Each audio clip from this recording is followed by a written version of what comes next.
નમસ્તે.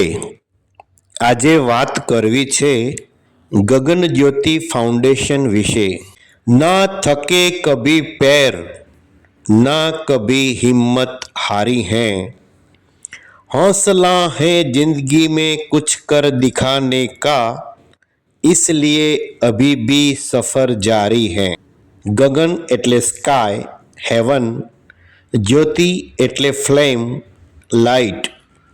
ટૂંકમાં a shining light in the sky. Gaganjyoti ફાઉન્ડેશનના મેનેજિંગ ટ્રસ્ટી શ્રી હેમેન્દ્રભાઈ ત્રિવેદી છેલ્લા ઘણા વર્ષોથી અંતરિયાળ નાના નાના ગામડાઓમાં અવિરત સેવાકીય પ્રવૃત્તિઓ કરી રહ્યા છે. શાળાના ગરીબ બાળકો માટે પુસ્તકો, નોટબુકો, ચોપડા, ગણવેશ, તો અંતરિયાળ ગામની સ્ત્રીઓ માટે અનાજ, કરિયાણું, ફળ ફળાદી કે શાકભાજી સાથે બનાવેલી રાશન કીટનું વિતરણ કરે છે. શિયાળામાં ગરમ વસ્ત્રો, ધાબળા, શાલ, સ્વેટર જેવી વસ્તુઓનું દાન કરવાની પ્રવૃત્તિ કરે છે. અને સાથે સાથે દિવાળી, હોળી, ધૂળેટી, ઉત્તરાયણ જેવા વાર તહેવારોને અનુરૂપ અનેક વસ્તુઓનું દાન કરે છે. જરૂરિયાતમંદ લોકોના મુખ ઉપરનું સ્મિત અને આનંદ જોતા શ્રી હેમેન્દ્રભાઈને દિલથી ભાવુક બની જતા અમે જોયા છે.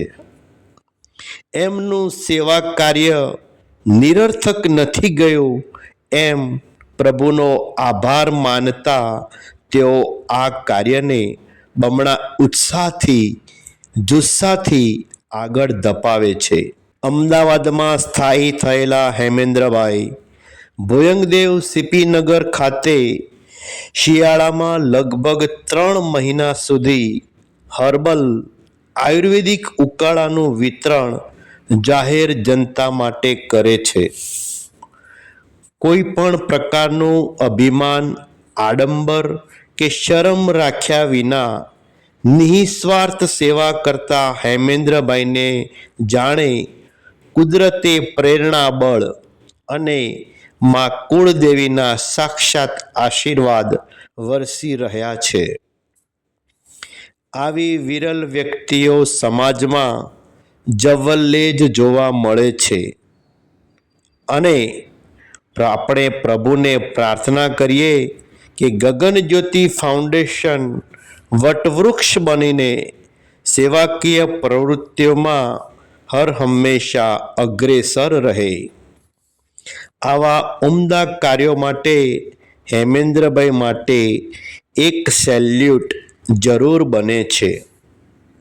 એમના ટ્રસ્ટ દ્વારા થતા વિશેષ કાર્યોની નોંધ શ્રી જયેશભાઈ ત્રિવેદીએ લઈને મને આ વિડીયો બનાવવા માટે પ્રેરણા આપી એ માટે સૌનો આભારી છું.